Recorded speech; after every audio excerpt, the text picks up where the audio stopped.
जमलेल्या माझ्या तमाम मराठा बांधवांना माझा मानाचा जय. आता आपल्याला वेळ नाही, मुंबईला जायचं, रात्री पोहोचायचं.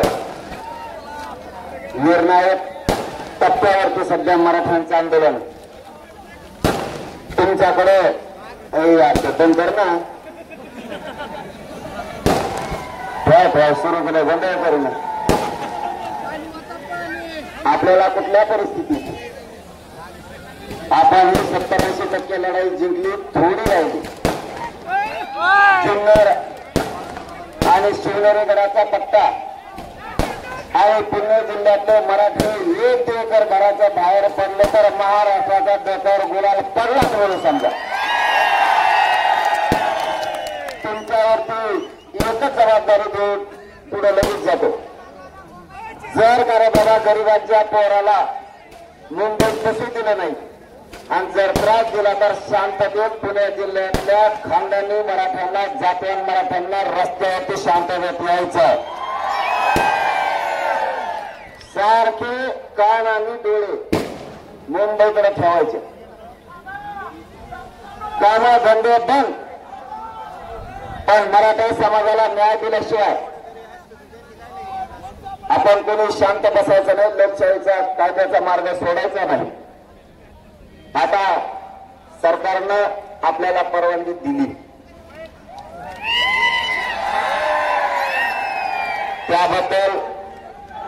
त्याबद्दल आपण न्यायालयाचं आणि सरकारचं मनापासून समाजाच्या वतीनं कौतुक केलंय. कारण मी एक असा माणूस आहे, काम केल्याच्या नंतर आपण कौतुक केलं पाहिजे. राजकारण करायचं म्हणून नाही करायचं, आपल्याला पाहिजे आरक्षण. केलेलं केलंच म्हणायचं. फक्त आता एकच राहिले, त्यांनी 1 दिवसाची दिली ती काय आपल्याला जमत नाही. या शिवनेरी गडाच्या पायथ्यावरून सन्माननीय मुख्यमंत्री देवेंद्र फडणवीस साहेबांना विनंती, आम्ही कायद्याचं आणि कायद्याच्या नियमाच्या अधीन राहून आंदोलन करू, पण परवानगी मात्र अंमलबजावणी होत नाही तोपर्यंत आंदोलन सुरू राहणार आहे. तोपर्यंत परवानगी पाहिजे. सन्मानानं या गरिबांच्या लेकराला न्याय द्यायचं काम करा, हे समाज तुमचं कौतुक करेल. आणि दुसरी गोष्ट माझी मराठा समाजाला अत्यंत महत्वाची, या पवित्र शिवनेरी गडाच्या पायथ्यावर सांगायची, ती तुमच्यासाठी लय महत्वाची आहे. आणि ती जे आंदोलनात सहभागी झाले त्यांच्यासाठी आणि जे घरी आहेत या मराठ्यांसाठी, म्हणून हे मात्र शांततेने ऐका. मराठ्याच्या आंदोलकानं संयम आणि शांतता ठेवायची. एक गोष्ट लक्षात ठेवा,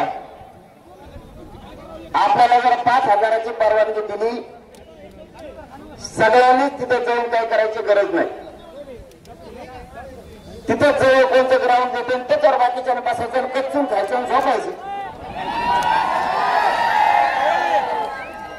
त्रास दिला तर ती बनवतायचं आमच्या पाशी यायचं, किती सोपं. पण आडमुठं वागायचं नाही. कायद्याचं पालन करायचं, न्यायव्यवस्थेचं पालन करायचंय. तुम्ही जर आडमुठा वागला तर तुम्हाला एक महत्वाचा शब्द सांगतो. समाजाला आपल्याला घरून पाठवलं मुंबईला, त्यांना असे हे लेकरं आपल्या समाजाला न्याय देतील, ही अशा समाजाला जबाबदारी प्रत्येक आंदोलक मराठ्याच्या पोरांनी ओळखा. तुमच्या थोड्या आडमुठ्यापणामुळे आपला समाज संपता कामा नये. हातातोंडाला आलेला घास, जवळ आलेला विजय घालू नका. तुम्हाला हात दिली विनंती माझी. म्हणले ना 5,000 आझाद बसा, 4,000 बसू काय त्याला, आणि बाकीचे दुसऱ्या ग्राउंडवर बसू. ते 5,000 गेले की दुसऱ्या 5,000 मिळायचं सुरू. किती सोपं आहे.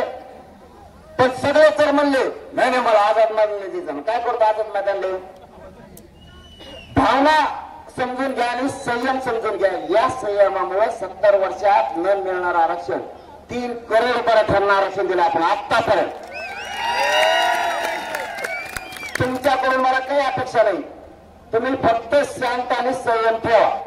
पोलीस जर म्हणले फक्त 5,000चा बाकीची दबासा लगेच बसायचं मांडी घालून. तुम्हाला काय करायचं, मी हल्लो का, मग तुम्ही शंका द्या.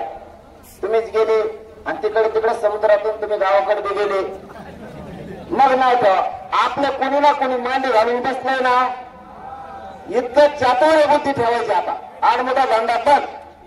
आपल्याला कोणी उचकित आपण एक मग रागीट जाऊन यायची तेव्हा काय.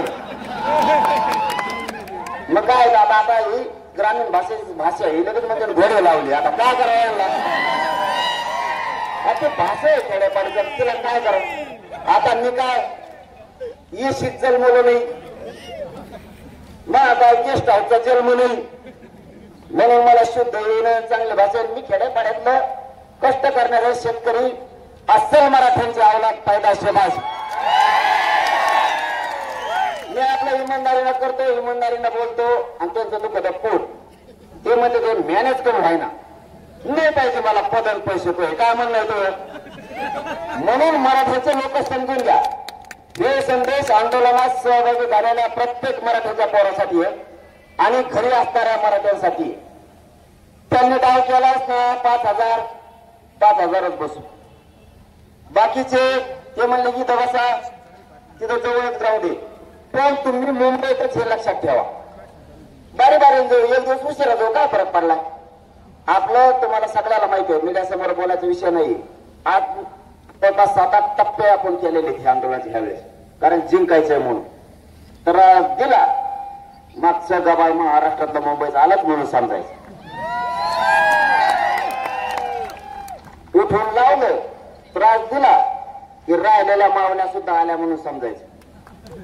आणि लय त्रास दिला, झोपडलं फिपडलं, महाराष्ट्रात चाक फिरून देतात माय मावल्या. करोडो मराठी रस्त्यावर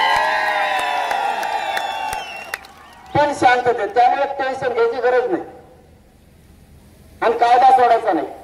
आणि पोलिसाला सहकार्य करायचं. काय होतं ते आपलेच आहेत, त्यांना दोन वाटत असं आपल्या पोराचं कल्याण होऊन, पण काय करते ती वरचं डोची काही लावले त्यांना गोड लागत असेल मनातले मनात, आणि आपल्या पोराचं कल्याण होणार आहे. कारण की धक्काच पैसे लागायचे शिकायला आता.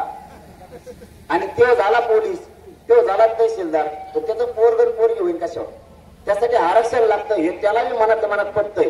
ते गाड्या लावतोय म्हणा मागून, हे बी गाड्या लावतोय, ड्युटी करतोय, पण गाड्या बी लावतोय गरिबासाठी. ही लढाई सगळ्यांनी हातात घेतली.